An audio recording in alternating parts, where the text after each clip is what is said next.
Buenos días, buenas tardes, todo depende a qué hora me esté viendo, ¿verdad? Eh, Quisiera que conversáramos sobre los principios bautistas.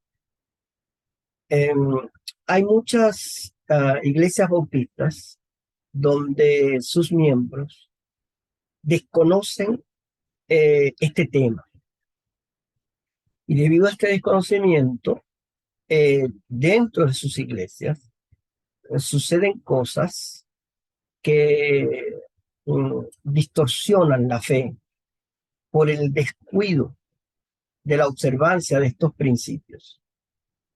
Los principios bautistas no son ley para los bautistas, pero sí son una guía, una luz para determinar el funcionamiento de la iglesia como cuerpo de Cristo.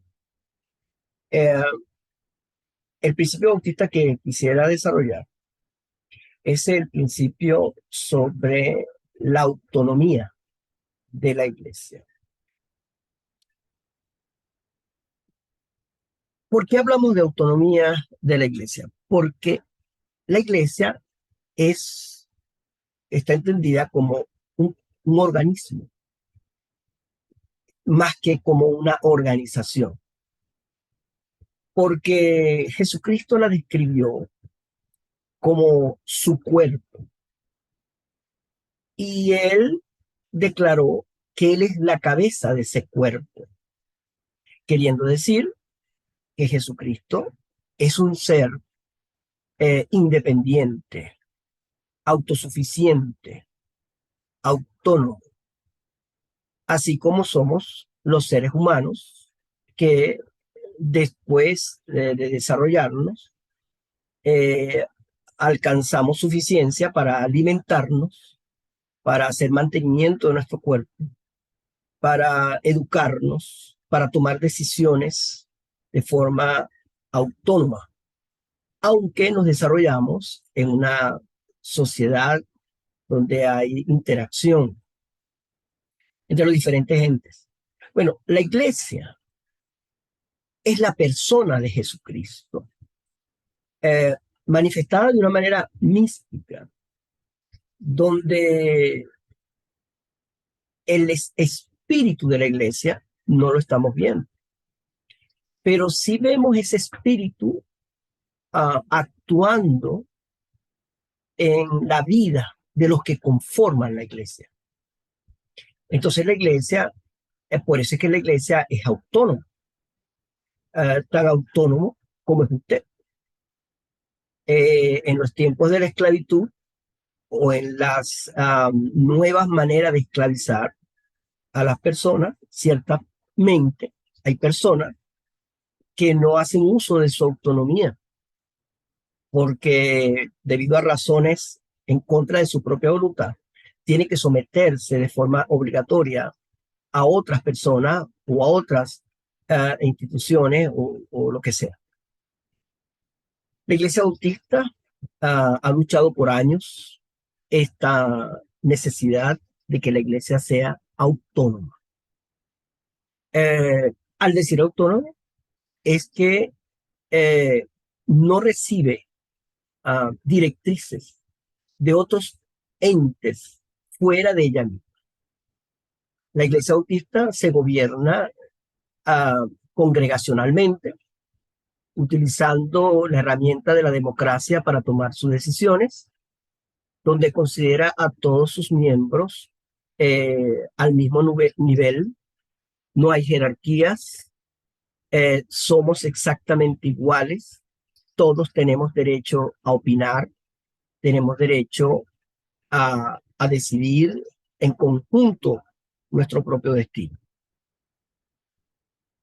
Diferente a otras religiones, donde sus decisiones no la toma la iglesia, sino la toman un grupo de personas como un presbiterio, una organización, un comité, una directiva.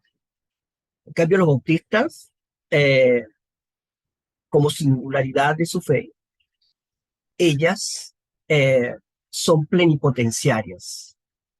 Ellas son las que designan en autoridad a las diferentes comisiones del mismo perfil. Pero ella no recibe órdenes, ella no recibe direcciones de otras instituciones, así sean de su misma naturaleza.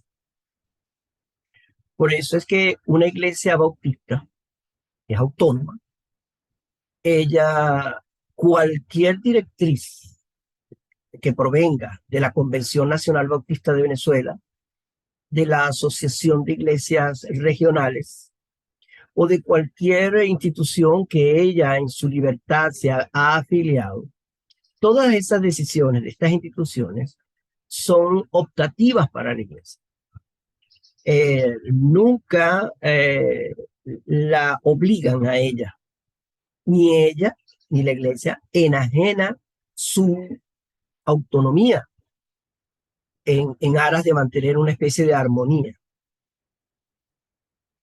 La iglesia bautista tenemos que ser vigilantes sobre esto, porque no solamente hombres, individuos, personalidades quieren dirigir la iglesia en contra de sus propias decisiones, sino también hay organizaciones nacionales e internacionales que quieren tener este control.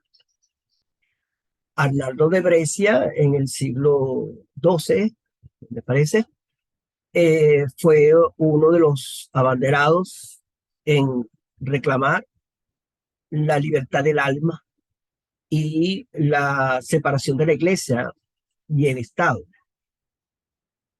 Pero si nosotros vamos al Nuevo Testamento, vemos muy bien cómo las órdenes que daba el Estado, en este caso el imperio, que querían obligar a la iglesia a, por ley a que adorara al César, por ejemplo, a que quemara incienso ante la estatua del César, la iglesia se negó.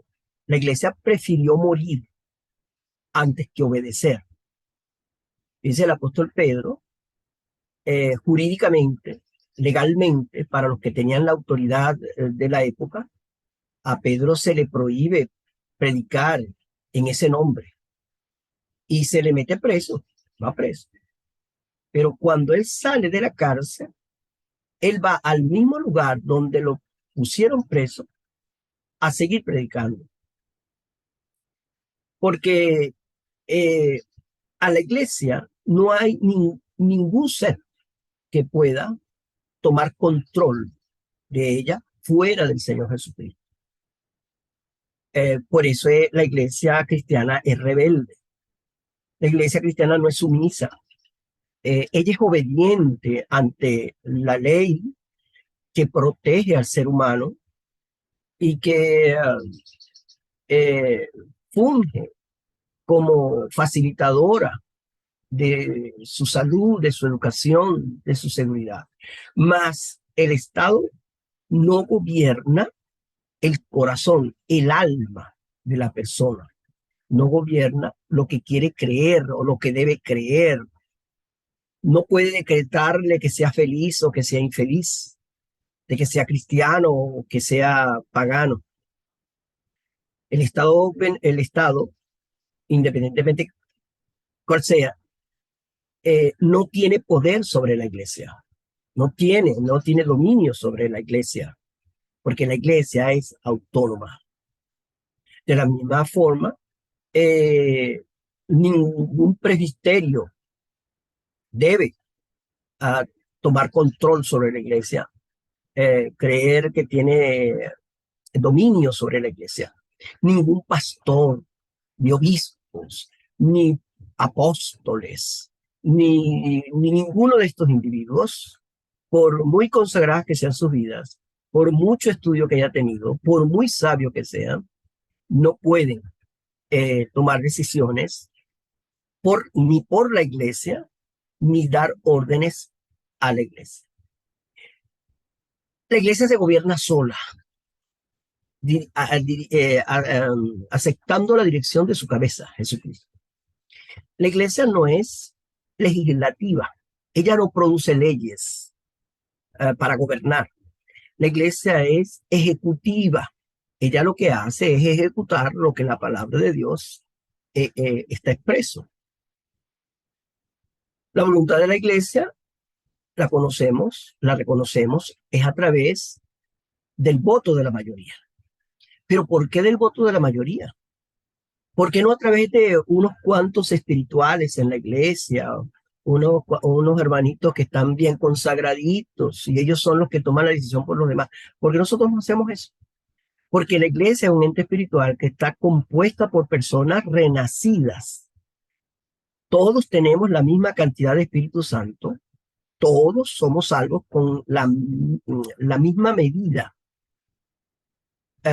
Por lo tanto, cuando nosotros llamamos a la democracia, llamamos a la consulta para tomar una decisión, estamos consultando al Espíritu Santo que habita en el creyente.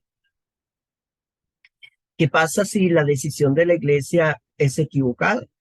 Porque sale de un corazón rencilloso, un corazón carnal, como dice el apóstol Pablo.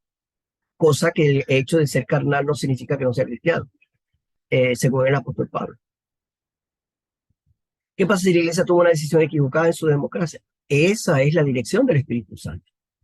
Dios hace que la iglesia se equivoque para que ella pueda eh, rectificar sus propios errores. Entonces, por eso es que no necesitamos sacerdotes, no necesitamos iluminados, no necesitamos profetas, no necesitamos personas supra espirituales que le den órdenes a la iglesia, porque la iglesia está dirigida por el Espíritu Santo. Bueno, hermano, Dios me lo bendiga y me lo guarde y vamos a ir poco a poco, ¿verdad? Estudiando a grosso modo. No estoy tratando, no voy a ser exhaustivo sobre el tema, sino hablar de los principios optistas en este caso. Dios me lo bendiga y me lo guarde a todos.